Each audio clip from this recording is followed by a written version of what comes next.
foundation of leadership. Upcoming session brings forth incredible stories of professionals who have navigated gender-specific challenges and emerged stronger. Please welcome Ms. Amrita Ganguly, Chief Diversity Officer, Tata Motors. Amrita holds over 2 decades of experience across niche interests, platforms, and industries. Her professional stint with heading content and design across media platforms and subsequently her entrepreneurial venture in the position of corporate communication at Tata Steel. She was deputed to Tata Steel Foundation to set up a social impact partnership. Today, she is active in mentoring the Tata Women's Network and volunteering for DEI and women in leadership at Tata Steel. Next up, we have Manali Doshi, Head Commercial Controller, Nivea India. Manali has over 12 years of experience in the financial sector, from risk consulting to consumer goods industry, holding a commerce degree from Narsi Monjee College of Commerce and Economics and a chartered accountant from the Institute of Chartered Accountants of India. She is skilled in business planning and analysis, cost management, internal audit, and financial accounting. Next up, we have Ritushri Panigrahi, AGM, Human Capital and General Affairs, Wellspun Enterprises Limited. Ritushri is a lawyer and human rights activist, is the country's first transgender stand-up comedian. She has an active voice in writing about LGBTQ issues, challenges, and women's rights. Moderating this session is Mr. Umashankar Kandaswamy, co-founder and chief of staff, Avatar Group. Mr. Umashankar Kandaswamy is a dynamic professional and an engineer with masters in public administration. He has also done an MDP from Indian Institute of Management, Ahmedabad, and has over 25 years of experience in recruitment, sales, and marketing. His insights and expertise has helped clients build effective teams and drive their business forward.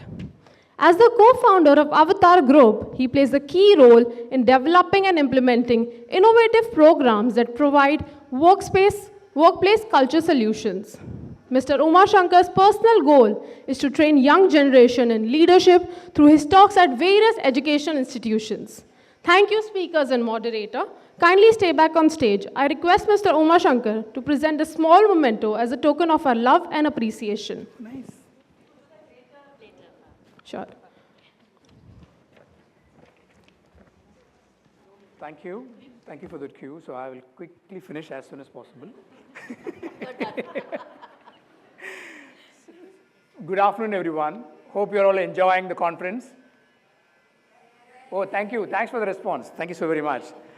So let's quickly dive into the topic. So we're talking about leadership is often seen as a straight climb to the corporate ladder. But for many women, it is more likely a navigating a maze. There are 3 Bs, which is barriers, biases, and breakthroughs.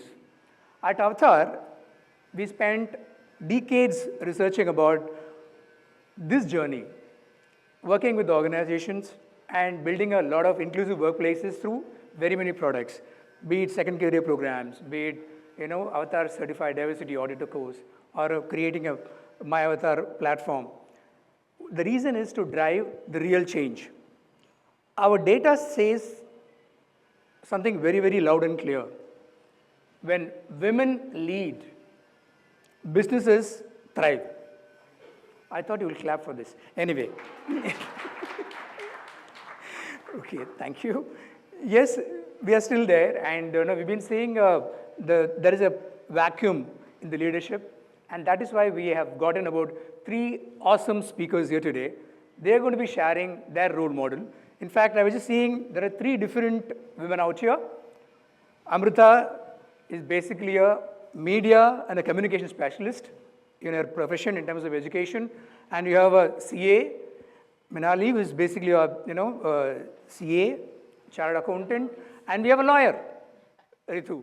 So that's a very diversified panel that what we have. Let me set the ground rules.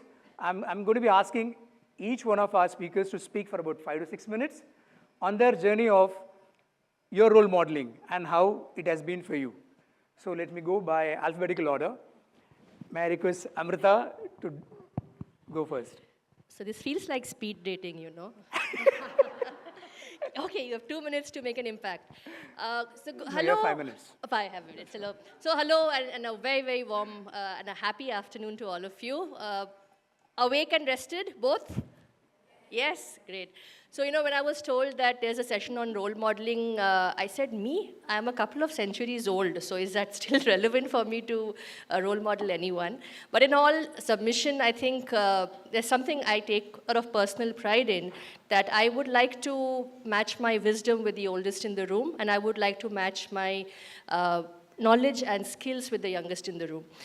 So age to me is incidental. I really feel that there's something to learn from everyone, and the day I stop learning, it's time for me to retire. So role model or not, I think I wear the student's hat, and it's very important for me to be able to challenge the youngest in the team when it comes to AI, Gen AI, MLL. I should be with it. And there is pragmatism that comes with age that is also necessary when you have to deal in a work ecosystem.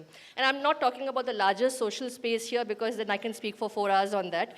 But I'll keep this to just the workplace, because that's the context of our discussion today. And actually, give me the liberty to disagree with you. When we say that women, when women are leaders, they thrive, I would like to take a step back and say I don't think it's about gender at all. Yes, there have been barriers and biases that women face because of systemic and historical prejudices. While that's a reality and we must work towards it, it's important for us to not make the mistake that men made when they started working and they declared women were incompetent. So the challenge is not about the gender that leads better, the challenge is about the kind of leadership that works. And the insight from the 20th century is that, again, I think that's a wrong word, but traditionally, we understand masculine as aggressive and toxic and ruthless, which I feel is unfair. Let's move away from that. But yes, for the purpose of this conversation, historically, we have known masculine behavior to be aggressive and go-getting kind of leadership. That has cost the planet heavily. That has cost productivity and people heavily. Now, when we shift to the 21st century, the call out over here is more for balanced leadership, and women, because they haven't had a chance to lead, we bring our authenticity to the job, and therefore when we practice our feminine traits, it's not that men can't practice either, it's just that the yardstick of your performing has to be as per the existing system. And that's where the problem is. So now how does one navigate that if you're looking at growth and leadership for yourself? 2 tips here. Frankly, I think I grew up very non-gendered because I'm from Jamshedpur, very cosmopolitan school, college, went in a breeze. First 15 years in media, went in a breeze. I don't think I experienced gender in the traditional sense, ki tum ye nahi kar sakti, tum ye nahi pehen sakti. Didn't happen to me, okay? So that was good for me.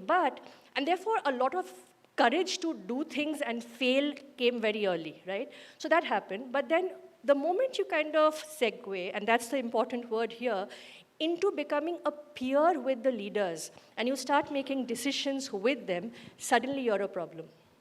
And I want to say this very openly in this platform here, because gender piece hits you hard, because you're like, I'm qualified. You know, you don't question a doctor ki main paracetamol kyun lu. You don't question a doctor. So why would you question me when I'm a specialist and I'm telling you this is what you need to do? Because the corporate ecosystem expects you to navigate in a certain manner. And most of us, with our authenticity and our feminine approach to the work, hit a wall and we don't know what hit us. Because your intention is on point, you're doing something with good intention, good skills, but you're constantly facing this invisible wall because you just don't know how to navigate beyond that tipping point of a leader. And that's the piece, the 3 pieces that have worked very well for me in hindsight. First, be unapologetic. If you're the best in your field and you know your subject matter, that's the first ground for you to do anything you want to do after that. So your own authenticity, your own skills are non-negotiable. Second is speak up. It's a problem when we in the room don't speak up, because if the generations before us didn't speak up, all of us would be child brides with ghungat till here and not be educated or married, right? So because people spoke up, we are here and we had the access which they didn't. So it's important we speak up and make sure that the access journey continues till there is no glass ceiling, right? And the third piece is, which is something I noticed because I also spend a lot of time with young leaders, women who want to break through that Rubicon and say, I'm here, is that in the workplace, authenticity is great, and this is a problematic statement I'm going to make. Authenticity is great, but taking things personally is not. Yeah. I'll repeat that, be your authentic self professionally, okay? But I have seen on an average, women, because of their empathy, because of their ownership, because of their sensitivity as a human being, forget the gender, as a human being, they are in more touch with their feminine side. And when you bring that vulnerability into a job place, it backfires because you tend to think the world is against you and things are not falling into place, and suddenly you feel like an outsider. The day I decided not to take things personally, the game changed for me.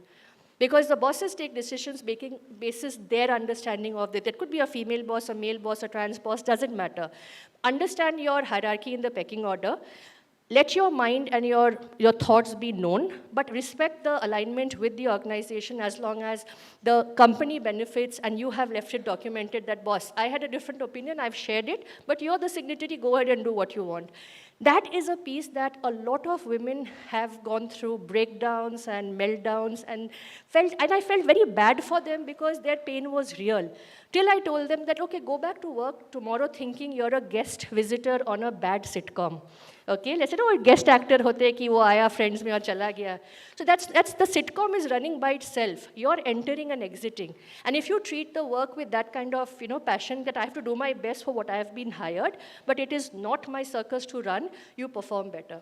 So these few things are my little quick summary on what to do, what not to do, and hoping we get that many leaders from this room. Absolutely. Yeah. Really, really loved what you said. Be authentic and no need to really, talk about anything which is not relevant. I mean, be upfront. And as you rightly said, just be an actor. Just come, finish the role, and then come back. Bounce forward. Awesome. So, Monali, what are your... Firstly, I think I would say it's very tough to go after you, Amrita. I have a century to me. No. While I had mental notes of what I really wanted to say, and I was like, take gone. But it's true. No, It's well, true, right? because I think all of us speak the same language and we do understand it, right? So, before I even start talking about myself, I actually wanted to start with a quote because I'm an avid reader and I really, really love to memorize things that really inspire me. So this is said by a poet, Atticus, and I'd recently read it. The way it goes is, she was not looking for a knight, a traditional rescuer that we see in the stories that we've read. She was actually looking for a sword, a weapon. And a weapon in this case, metaphorically, essentially means her, her independence, her knowledge, her compassion, her ability to look at situations, and the most of it, perseverance. That's exactly what she stands for. So I do firmly believe, while we'll see how the conversations go ahead, that you should always own your achievements. That's one thing I would say I was guilty when I started, and I do not want to shy away from that. So with that, let me speak about myself. I'm Monali Doshi. I am a chartered accountant with a 14 years plus experience and leading the commercial controlling function at Nivea India. I believe my journey so far has been shaped by courage, by resilience, and the belief that your growth can happen when you take charge of your path. It can only happen if you aren't advocating for yourself. Maybe you may not get advocated by anyone else. So it's very important that you have to take charge of your growth. With the kind of expertise that I had, which is more, of course, in commercial strategy, the financial leadership, or business partnering, I do believe that I've been able to break those barriers. I have been able to navigate complex business landscapes that came my way in my tenure so far, and being able to carve a space for myself. That's how it has been for me. Prior to joining Nivea, I've had diverse roles with Colgate-Palmolive, which was managing investor relations, financial planning and analysis, commercial strategy across various segments, across various regions, and where I've been also awarded for my performance. Personally, I'm a Mumbaikar, all in all, born and brought up in Mumbai. At least at this moment, can't think of relocating anywhere else, so that's me. Mumbai is with me. Beyond work, I'm an avid reader. I love reading books, and sometimes I think I gobble it also. I love writing stories.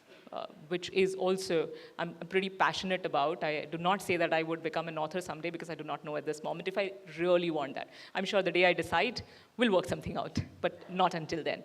So an aspiring author could be. Beyond that, I firmly believe and I'm passionate about mentorship. Very important. I have missed out on it early on my career, and I do realize the importance of it, how important it is. So mentorship is very important, and which also means that you have to be the one, when you get a chance, to empower young minds, to let them redefine what leadership is. Because at the end of it, while we thought leadership is about titles, but I do believe that leadership is not about titles or flowcharts. No, definitely not. It's about one person influencing the other. And if you are able to, you're a leader in everyone's mind, in every person that you're interacting with. So I am super excited to, of course, share my stories.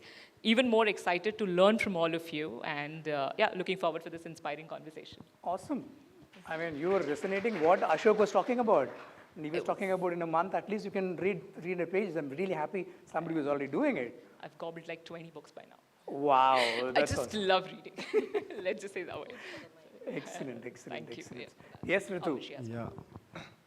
First of all, good afternoon to everyone. Good afternoon. And thank you for being here, because this is what I love to see, women in majority.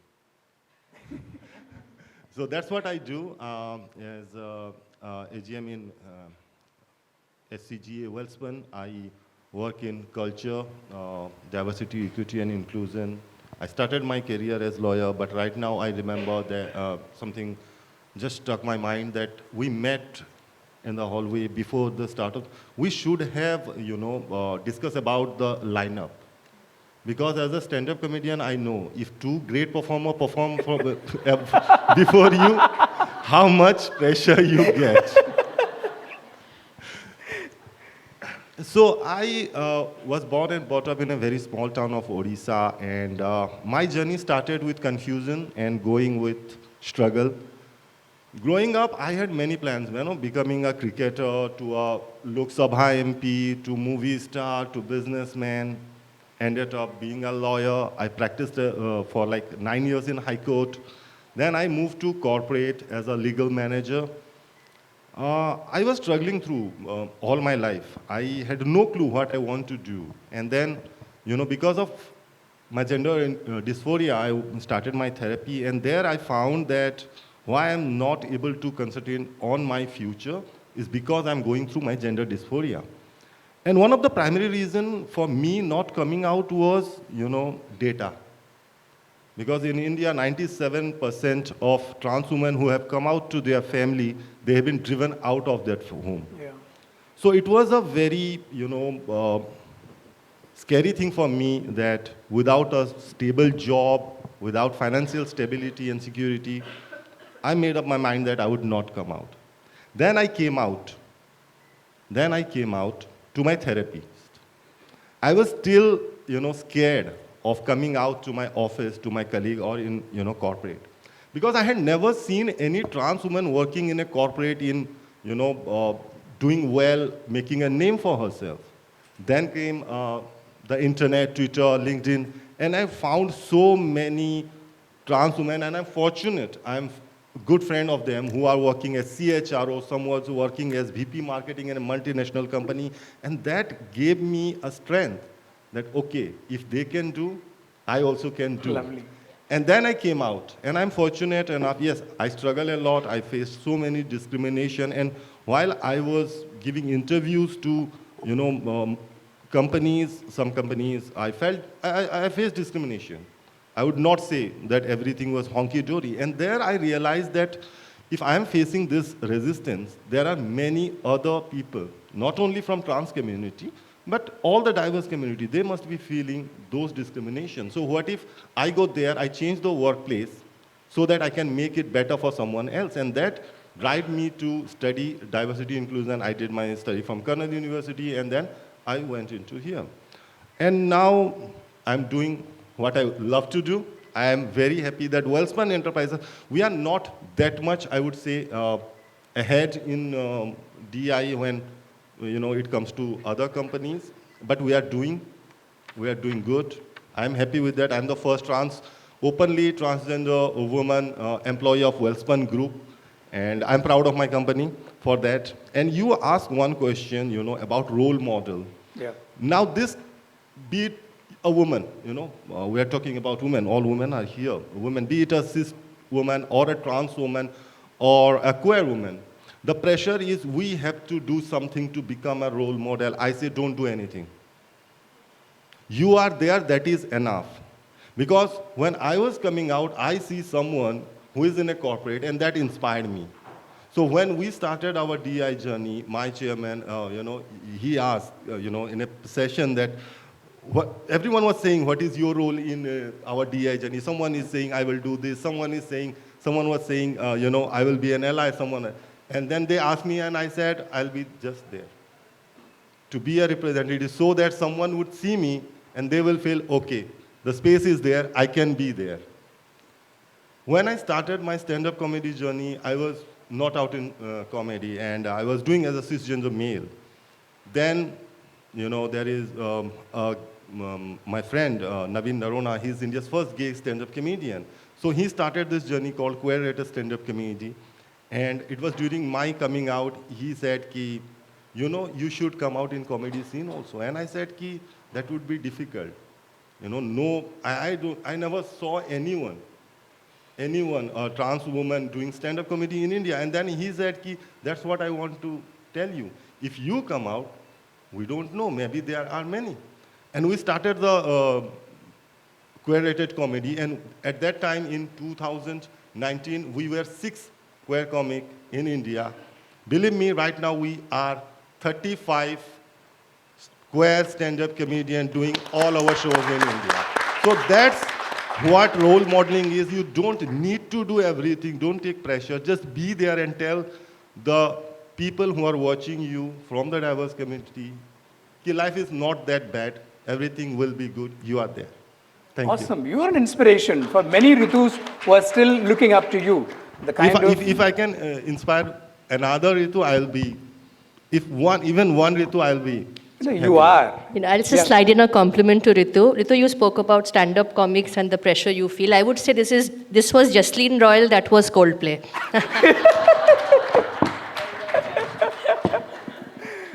So, I just want to check with the audience. Do you have any questions for the panel? Otherwise, I started asking questions. Anybody would like to ask any questions? Okay. Fine. Since you have the mic, I will go ahead. Please keep your questions in handy. So now I'm giving you the chance. Yeah? I'm not going back. Thank right? you. So I'm just giving you a chance, right? Ritu, so you have built a career in HR, right? It's the human capital management. Can you share a moment when you had to be truly resilient, considering you're a role model already, and what helped you push through this? Well, I cannot pinpoint on one point, because when we are working with diversity, first of all, in Wellspun Enterprises or Wellspun Group, we do not have any department or function called DEI. We have culture, because we believe, you cannot label it. It is about culture. If you cannot change the culture of the company, you cannot, make it inclusive. So, while you change the culture of the company, you have to face the resilience every day. And my company, Wellspun Enterprises, is into infrastructure. Yeah. Infrastructure, and you know how infrastructure sector is. We are working in remote areas of Bihar and, Chennai and Telangana, UP, everywhere we are working in remote areas. By the way, we are working in Bombay also. We are making your water purified. Just a promotion for my company. So, resilience is everywhere. Every day we face the resilience. The thing is, what makes you keep going is, what is your aim? My aim, as I started saying, that my aim to see a place where the diverse candidate, not just only women or from queer community, person with disability, or from caste or religion or ethnic minority, every diversity should have their proper representation. And that is keeping me going because I know if I stop, then this work will not be done. And I have seen that discrimination, right? Yeah. I have seen that discrimination. So those days of discrimination keeps me pushing towards my goal. And believe me, if you get something easily, you don't value it. But when you fight for it and you get it, you make the feel. And I'm just giving you an example. We are doing, workshops of DEI, gender sensitization and everything in remote areas. We have our project sites in UP. So recently, just a couple of months ago, a person joined in a very, small staff category, and he was from Haryana. Lived his whole life in Haryana, a small village, and he joined. He had some issue with his documents, so I called him from phone, and as you know, my Amitabh Bachchan competition voice. He started saying, yes, sir, yes, sir, yes, sir, yes, sir. I said, you can call me Ritu. I never said that I am a transgender woman, my pronouns are she, her, address me like, I didn't say that. The next day, I asked him to have a call on MS Team, video call. He saw me. And then he said, sir, sir, sir. And then he said, ma'am. Okay. I said, okay. I didn't rectify him. 2-3 days went by, I called him again. And this time he said, yes, ma'am. Wow. This is in Jaunpur. So that means that the workshop we are doing, the gender sensitization we are doing in Jaunpur is working. It's working. And that is satisfying. Yes. Awesome. That's keep me going. Lovely. You're an amazing storyteller. Thank you so very much for that. Now I come to you, Manali. Finance roles demand both precision and resilience, right? So what's one challenge that shaped your personal resilience? How did you handle it? So when we actually hear, finance, everyone thinks it's number crunching, right? So I would actually start again, with something that I firmly believe in, that resilience in finance is not about number crunching, definitely not. In fact, it's about handling uncertainty. It's about handling ambiguity and taking tough decisions under pressure. And, so coming to the question, what was that one moment that I had in my career or in my life so far? I had this one defining moment where I was leading a high-stake commercial project. We were negotiating with our business partner, where the implications were high and the stakes were non-negotiable. So, and it was beyond numbers, right? Because that's where I took it. It was about handling that relationship with a long-term relationship, rather, let me say, with the business partner, being able to trust the team that you're working with, being able to influence that you firmly believe in. So that's where it started from. And what really worked with me actually has been already beautifully summarized by Ashok, so I'm just going to borrow it from him. He spoke about 2 P's and 2 C's. I'm going to use 1 P and 2 C's to start with. The first one is prep. Every conversation that I had while handling that negotiation was backed by data. Data is what gives a clarity when the situation is gray. So every data or every financial recommendation that I would come with was backed with deep analysis.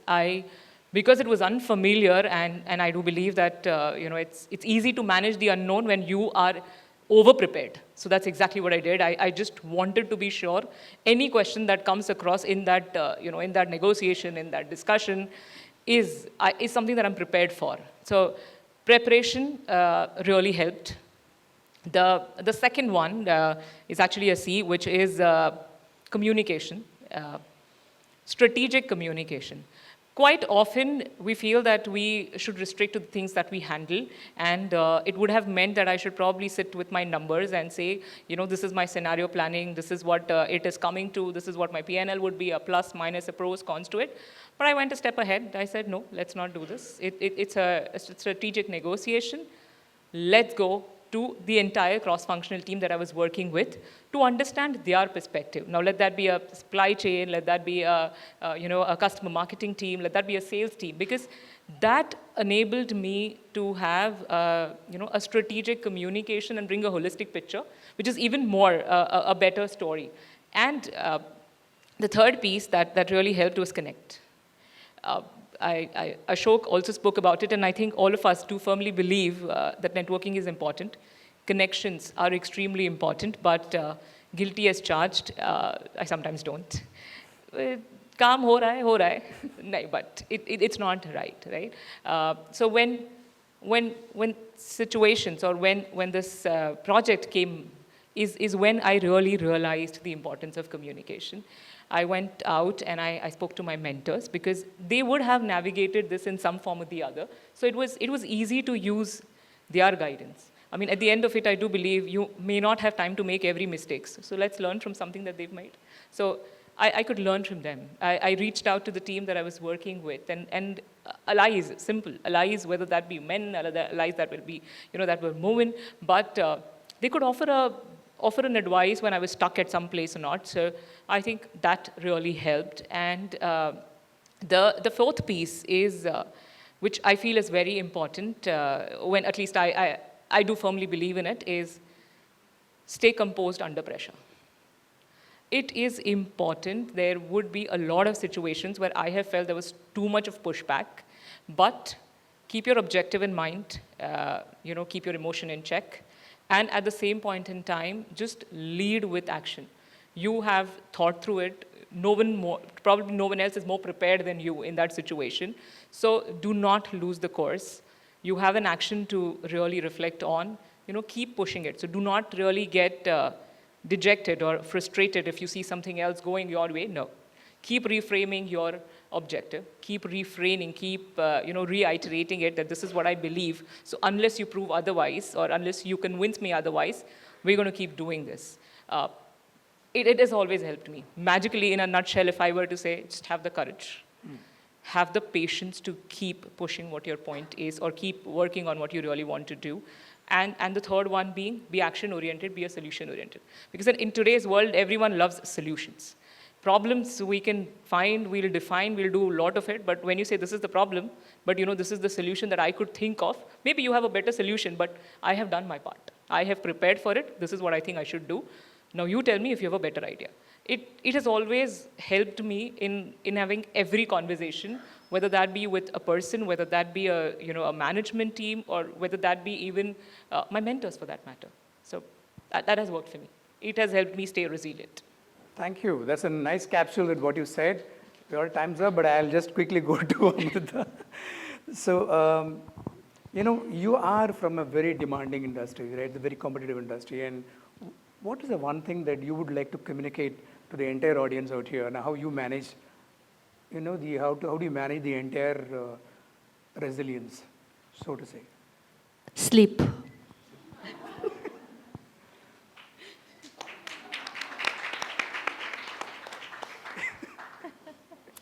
Honestly, sleep. At a certain age, women need to realize they are not swimmer women. The mental load that we carry as trans women or as cis women is that we are open much more emotionally than a traditional man. And this is not the case against men, it's a case against the society, the system. The workplace was originally designed for a cis white male, which meant that laundry koi kar dega, khana koi bana dega, bachche ko koi dekh lega, I just have to turn up for work. Women can't do that. Women turn up to work with a lot on their heads, right?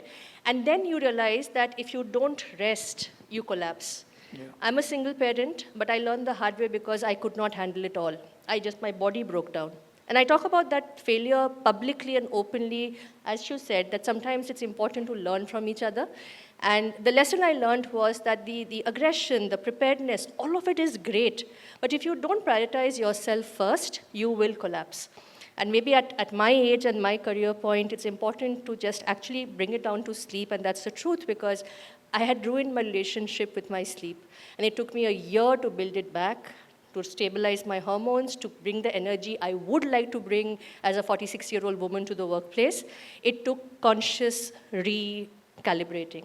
right? So yes, the answer is that the resilience will come because as we age and mature into our lives, women are faced with the 3 M's: menstruation, maternity, menopause.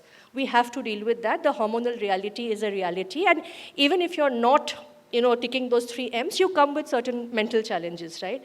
So prioritize yourself, and you prioritize yourself, you automatically become, कहते हैं ना कि अपना oxygen mask खुद लगाइए and then किसी और को help कीजिए. You become a better manager, better team leader, better mother, better sister if you are okay. So the short answer would be sleep, but I took some liberties and said. So more power to you. And if I can say, you are the main character of your story. Have the main character vibe. Bring that command that our colleague spoke about, bring that energy that you spoke about. At the same time, be kind to yourself. Give yourself the nurturing you need, and you realize you'll flourish way more than that. A game hota hai, and I'm going to say this very openly.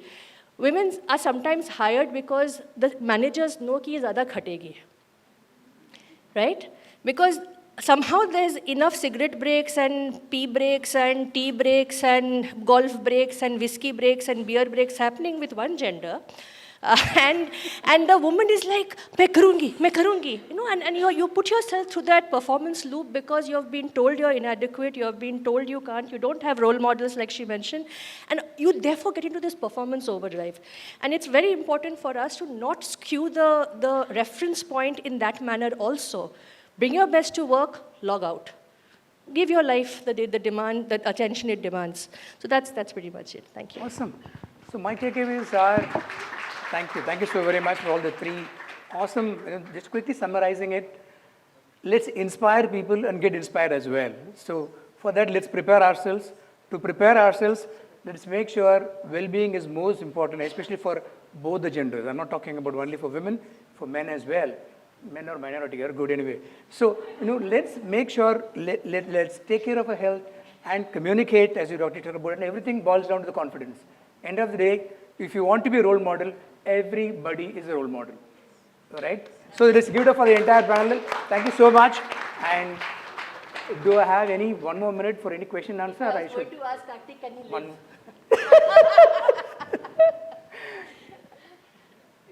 Oh, thank you. Thanks, Karthik. Oh, yeah, there's one. You may want to introduce yourself, and please, you're not audible. The mic is coming to you. I like the confidence. Full marks on that.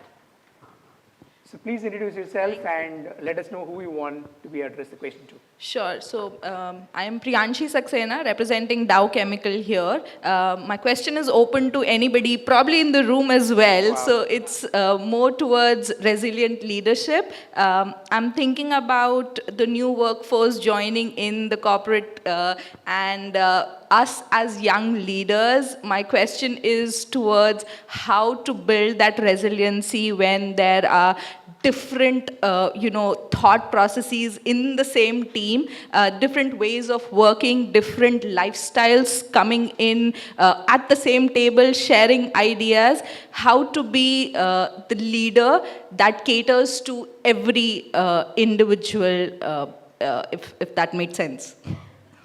Amazing diversity question. And it calls in for a training program, which you can talk to my team, but yes, I'll leave it to the panel to answer the question. Okay. So I frankly feel that you need to look at your boundary conditions. Any game you play, it has a ring or a rink or a court, right? Look at your boundary conditions. The boundary conditions are you have some work deliverables at one end, in the context of which the leader needs to take an executive call. Too much democracy doesn't work, and I'm giving it to you as it is. That when there are business decisions, you have to be the leader in the interest of timeliness and effectiveness, right? So that's one end of the business deliverable. The other end, which Ritu spoke about, is the culture you're trying to bring into the organization, right? So democracy, the moment you slide from left to right, including other people's perspectives, some bosses are, maine bol diya, tum log karo. There are bosses, and it's not gender specific, there are bosses who are autocratic. And then there are bosses who are more democratic, that you say, sabko batao, let's take in everybody's opinion. But as young leaders, and I see this, it's up to the leader, when you're on the right side of that spectrum, that you have to look at the bigger picture. And the checklist I use, and it's very simple. My colleague is here in the room, so she knows I practice this. Good for the organization, good for my team and manager, and good for me. If these three boxes are ticked, for example, there have been circumstances where it's good for the manager, not good for the organization. I spoke up. Okay, this is not good for the organization. And the moment you give a context saying, I don't think this is right, it's your opinion. But when you say that this is not good for the organization, then the input is more acceptable, right? So opinions, the diversity, the more diverse the opinions, the richer the cultural fabric of the organization. But for business efficiency and timelines, it's important for leaders to take that executive call, suniye sabki, kariye man ki. And that has helped me because you don't have the liberty of being democratic all the time. So that is what hopefully works, that don't get too autocratic because then you ruin the cultural fabric of the organization. So that's the way I see it. Okay, so you said everything. What should I say? Just again, you said I say stories, but that happens to me. Just a couple of weeks ago, I was talking with my HR head, and I am a millennial, right? And right now, everyone is facing that. She said that you are facing the most difficult phase because the new generation is coming. They are like, we want freedom and work freedom. And then you have the older generation who is saying 90 hours a week. So this is difficult. But then again, what Amrita says, that if you can bring them to a table where they can see what is best for the organization, and while doing best for the organization, how it can help their career in growth perspective, then you can bridge that gap. It is nobody is this. We all are talking about diversity on the gender or physical ability and other perspective. Nobody is talking more frequently about this age diversity, and this is going to be a very crucial moment for corporates in India, not just India, all over the world, and we have to address it. Now, for that, as I said, it is about culture, how you are going to build the culture. And the thing about building the culture, the first thing you will face is the resistance to change, because everyone is perfect. Everyone is perfect. No one wants to change. You go to anyone and you say, we want to, increase the diversity of women, and that's why we want to work. So we are not biased towards women. And then you ask, then why only 1% women is in your workshop, in your workplace? Then you will say, nobody wants to work with us. Then learn why nobody wants to work with you. Right? So it's a tough journey. It's a tough journey. Yeah. But as the question, as all the panelists said, it's what you want to do.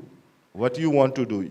Do you want to sit there and just let the things happen in our own way, or do you want to, face the challenges and do something good for you, for the organization, for the society in large? So fantastic. Fantastic. So that comes to a close, and thank you so very much. You were a wonderful audience. Give it up for our entire panelists. Thank you, Amrita. Thank you, Nalini, and thank you, Ritu. Now I think I can. Yes. Yes. Thank you, speakers and our moderator.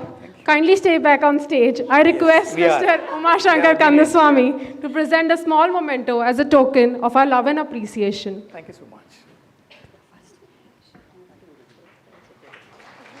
Our gratitude to our wellness sponsors, TransUnion Civil Limited and Wellspun Enterprises Limited, for recognizing that a resilient workforce is one that is supported holistically.